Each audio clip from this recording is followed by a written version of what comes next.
A frustrating start to the season with the draw against Hearts, and it's impossible to talk about them without mentioning their captain, Lawrence Shankland.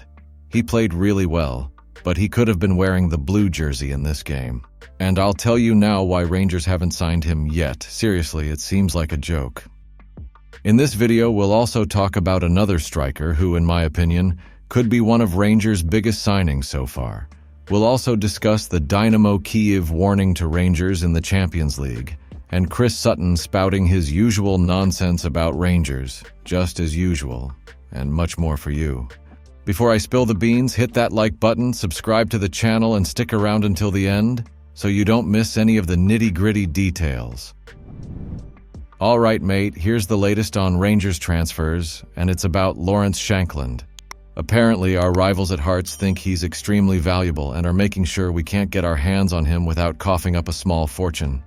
Ryan McGowan, who used to play for Hearts, reckons there's no chance they'll let go of their star striker, no matter how much we want him.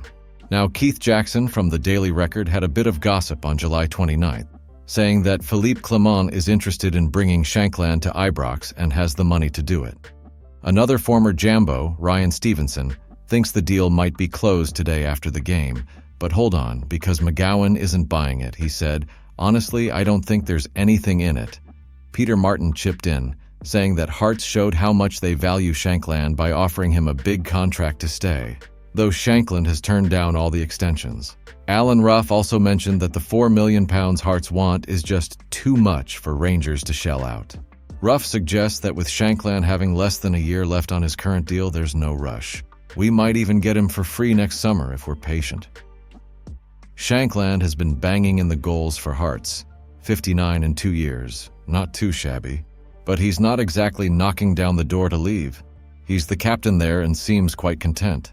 Rangers are focused on long-term planning with Clement's new contract, and there's no talk of sacking him if things start a bit shaky. But there are also some rumors about him being linked to the Belgium job, which could change things. If Hearts get into Europe thanks to Shankland's goals, that's more money in their pocket and a bit of return on their investment. But here's the kicker. If we were dead set on getting Shankland, you'd think there'd have been more movement by now. Maybe this game has changed things. There's a good argument for bringing him in and an equally good one for holding off. But if we decide not to push for him, we'd better have a solid plan B lined up. Last January, not pushing for him was seen as a missed opportunity, and we don't want to make the same mistake twice. In my opinion, the guy scores goals, and that's what matters. They should have signed him as the top priority as soon as the transfer window opened. I've never understood why there's so much resistance, so let's see what happens. Keep your fingers crossed and let's hope for the best. So there's been a bit of a stir about Tyrese Campbell, and I reckon you'll find this quite the yarn. Rangers seem to be shifting gears a bit, moving away from splashing out on high-earning players from the English Football League. But don't think for a second that the Ibrox club has gone blind to the potential bargains lurking down south. I mean, just look at how Calvin Bassey and Joe Aribo panned out, snagged from Leicester City and Charlton Athletic respectively. And they helped line our coffers with over £25 million. Not too shabby, eh? Now you might remember Tyrese Campbell from Steven Gerrard's reign. Back in January 2020, Campbell was almost donning our famous blue kit as his contract with Stoke City was ticking down. The Potters shelled out about £1.7 million for this lad, who happens to be the son of the late Arsenal and Everton striker Kevin Campbell. Tyrese himself mentioned in October 2022 that there were a couple of moments where it looked like a move to Rangers was going to happen under Gerrard. Fast forward to now, and his name's popping up again in connection with Rangers. Campbell, who's 24 now, left Stoke City at the end of his contract and has been chatting with a bunch of English Championship clubs. But here's the kicker. Darren Whitcoop of the Mirror claims that Rangers are still keen on getting him. Swansea City, West Bromwich Albion, Cardiff City, and Sheffield United are also sniffing around. Now, why would Tyrese Campbell be a top signing for us? First off, the lad's got a knack for finding the back of the net, which is gold dust for any team eyeing titles. His versatility across the front line adds a layer of tactical flexibility and depth that we could seriously use. Plus, since his deal with Stoke has expired, we might nab him for just the cost of a signing-on bonus. Bargain, right? Campbell's mix of age and experience in the English Championship suggests he's ripe for stepping up to a club with European ambitions like ours. His signing wouldn't just boost our attacking options, it'd also be a signal of our intent to compete at the highest levels, both domestically and in Europe. We're clearly on the lookout to strengthen our attack. We've had bids for left-sided attackers Gonçalo Borges from FC Porto and Morgan Whittaker from Plymouth Argyle turned down, but Campbell could bring something fresh to our final third.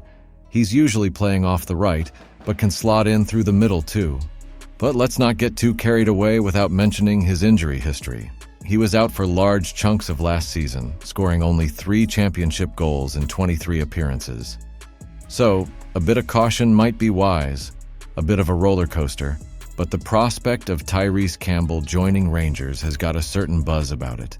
Here's hoping Philippe Clement and the lads can pull it off and give us something to cheer about this season. Listen up. Our Rangers are about to face Dynamo Kyiv in the Champions League, and it looks like we're in for a proper showdown. Aleksandar Stanojevic, the boss of Partizan Belgrade, has just given us a heads up after his team got absolutely thrashed by Dynamo. They lost 9-2 on aggregate. Ouch, right? So, here's the deal. We're off to Poland on Tuesday for the first leg of the third qualifying round, and then it's back to Hampton next week for the return leg. But don't get too comfy. Dynamo Kyiv just smacked Partizan with a 6-2 home win in Lublin and followed it up with a 3-0 drubbing in Belgrade. Stanojevic, still nursing his bruised ego, couldn't stop raving about Dynamo. He said, "Why are people in Serbia surprised by the results over the 2 legs? Dynamo are far better than us." And get this, Dynamo Kyiv apparently played the second leg in second gear and still came out 3-0 winners. Technically and tactically, they were levels above us, Stanojevic admitted. We couldn't keep up with their pace. We easily conceded goals. They were faster and stronger than us. That's where we are at. Now here's a fun fact. Dynamo Kyiv might not be in the top 5 leagues in Europe, but by their standard, they absolutely should be. Stanojevic went on, "People talk about our great history and how we should compete with them, but this is now. We were completely immature against a club of Dynamo's standing." So what's the takeaway for us, mate? Well, our lads need to be on top form and not take anything for granted. Dynamo Kyiv are no pushovers, and if we're to make it through, we'll have to match their pace and strength and then some. But hey, we've got the spirit and the skill, right? Let's get behind the team and show them what Rangers are made of. Chris Sutton's got a few things to say, and it's quite the stir. Despite Clement's shiny new contract running till 2028, Sutton reckons our man could still be shown the door if he doesn't start racking up the wins. He was chatting on Sky Sports on the 3rd of August just as we were gearing up to face Hearts, and he didn't hold back. Sutton thinks the new contract is more of a PR move after what he calls an embarrassing summer for Rangers. You know, the whole mess with the Ibrox building work and having to play games at Hampton.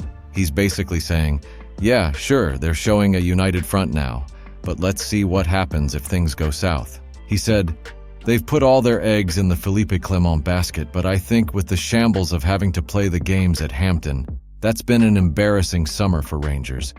This is now a show of togetherness and solidarity at the start of the season to say, we're all pulling in the right direction, but poor start here today, lose against Celtic at the end of the month, lose in Europe and things will turn. The length of contract just does not matter, because the punters will get him out anyway if they're not doing well enough, hence as we saw last season with Michael Beale. Remember Michael Beale? He got the chop after a rough start last season, despite a whole rebuild effort, so if Clement doesn't hit the ground running, we could be looking at another sacking. But here's the thing, the top brass at Ibrox seem pretty confident in Clement, enough to back him for the long haul. They've realized how much damage the sackings of Beale and Giovanni van Bronckhorst did over the past 2 campaigns. The word from the Herald on 27 July was that there are no plans to sack Clement, even if things get off to a rocky start. They're sticking by him, at least for now. The club knows they've put Clement in a bit of a tough spot, with the Ibrox situation and him having to pick up the pieces in the transfer market from his predecessors. So while this new contract might give him a bit of job security, no one's under any illusions here. If there are major warning signs as the season kicks off, his job might not be as safe as it seems. We've got to hope the new season doesn't follow in Beale's footsteps where he lost the opener and things barely improved after that. I'll be back with more bombastic and exclusive Rangers news at any moment. If you don't want to miss any, just hit the like button and subscribe to our channel, all right? We are the people.